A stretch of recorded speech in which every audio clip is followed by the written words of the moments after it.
Ayan yung mga kuton. Habang nilalagyan natin ng asin yan.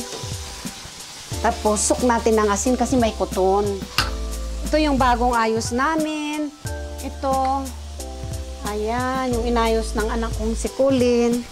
Sabi niya, Mami, ang gulo ng kitchen mo. Alam mo naman pag ganitong nagiging lola na tayo, lahat ng mga container na magaganda, gusto natin gawing lagayan ng mga condiments. Pero sabi niya, Mami, lagay na natin para, oo nga naman kasi tumatanda na ang tao. Gusto natin maaliwalas talaga ang lahat ng ayan.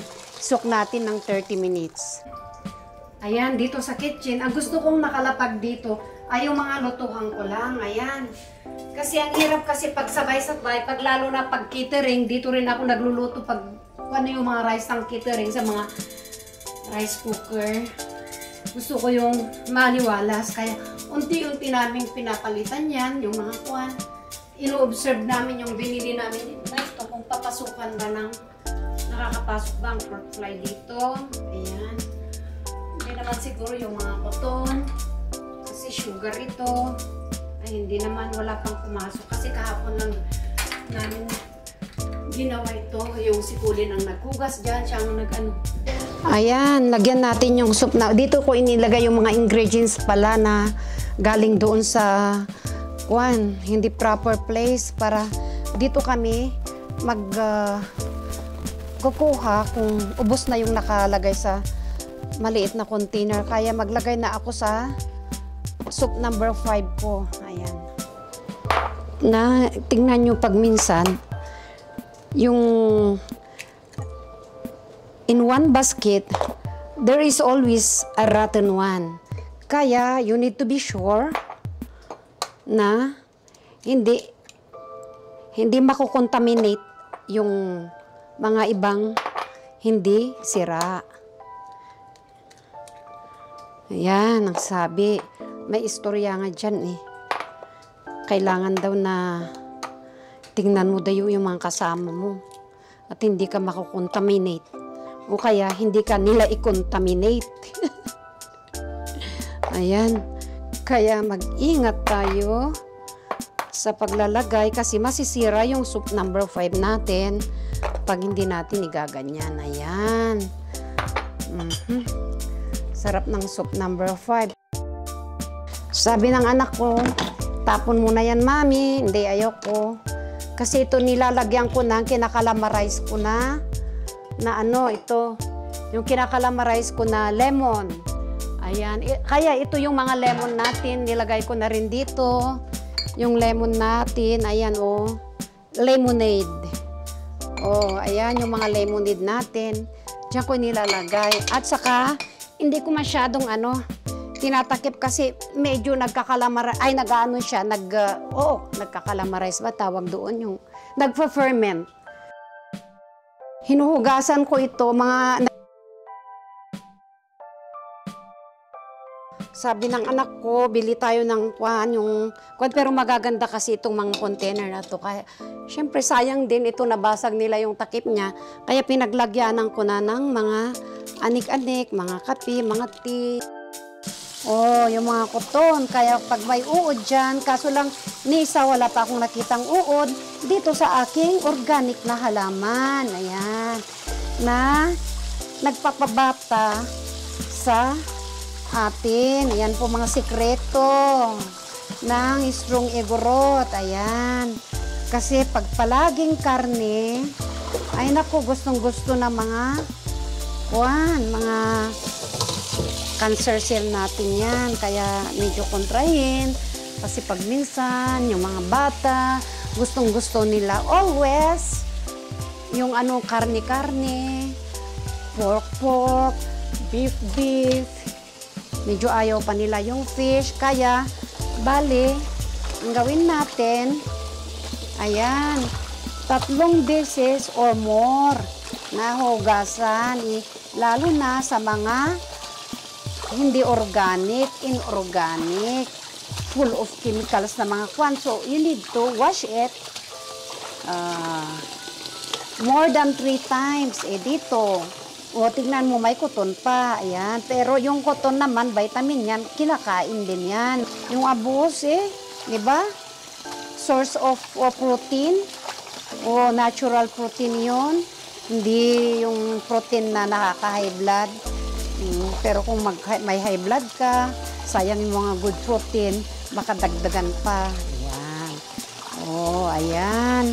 So, isang beses lang pa. Sayang din yan. Hindi na itatapon yan kasi wala nang kuton yan.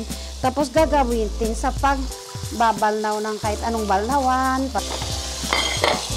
Yan, para gumalaw yung dalawang kamay. Para madali kasi yung soup ko parang ma-over na yung eggs niya.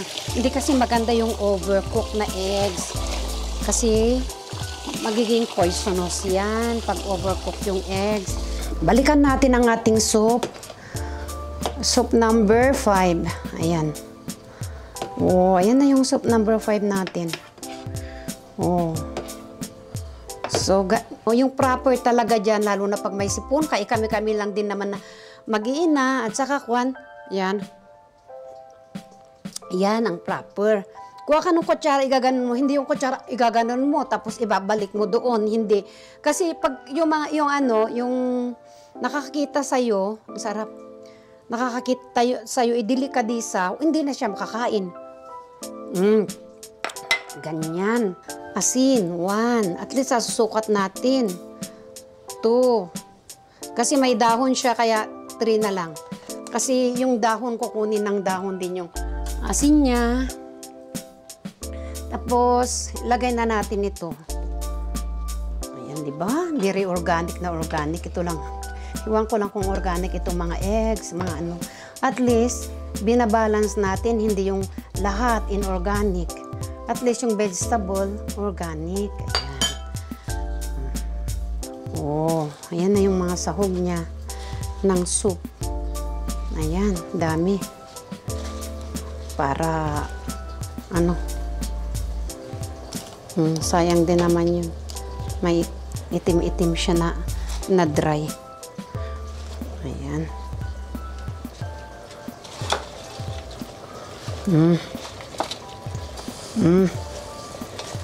Ayan. Takpan para maluto. Ayan. Ayan, dito na tayo. Luto na yung rice ko. Tapos magpa-fry na tayo ng fish na binili namin doon sa isang island. Ayan, luto na yung soup number 5 natin.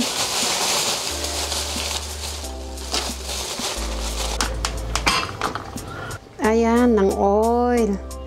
Ganda pala pag ganito yung Kasi gusto ng anak ko na mas comfortable akong gumalaw. Kasi ito dried na siya. Naka-freezer pa to Kapag mag-keep ka ng dried fish sa freezer. Kasi pag i-keep mo sa labas, lalong magdadry. Ganyan. Nagluluto tayo ng ganitong klaseng isda. Yung isa, yung side na babaliktad rin para alam mo na hindi na baliktad. Ayan. Ito kasi binaliktad ko na kanina pero hindi masyado, diba? Slow fire yung ginawa ko. Ngayon, ko na. Medyo pinalaki ko na kasi nakita ko medyo parang matatagalan. Ayan, okay na to. Kasi baka masunog. Mapait. Ma-over mo to. Mapait siya, hindi siya masarap. Ayan. Tapos, hindi na rin yung paglagyanan na may takip kasi yung mga pusa. Yung mga pusa kasi, pag nakikihabol sila. Hindi nila na maantay yung ayan yung kulay niya ang ganda, diba? Ayan, kaya ito na, di ba maaliwalas na, malalaki na mga ganito yung nakalagay dyan noon. Ayan. So sabi ng anak ko, yung mga yung maliliit na container, yun ang gagamitin natin, mami, para magandang tingnan. O sabi ko naman, kaya nga, hinugasan ko lahat ang mga ito. Mga ito may gamit kasi, ayun, ginagamit ko sa mga container, yung naubos na yung kinalamarize ko na yung lemon. Ayan, ito naman yung suka yan. Container na mga ganyan, binabalyo ko. Kasi yan yung nag-fry ko ng nag-fry ako ng ng yung dried fish. Ito lang, isang gamitan lang yan, ganyan na ang kulay. Kaya gagamitin ko yan pag nagpa-fried rice ako o kaya yung mga gulay. Mga gulay-gulay, ganyan. So, yan, mahugasan na lahat yan. Tapos, kinikip ko na doon. Ko nilalagay yung mga ayan, mga stock.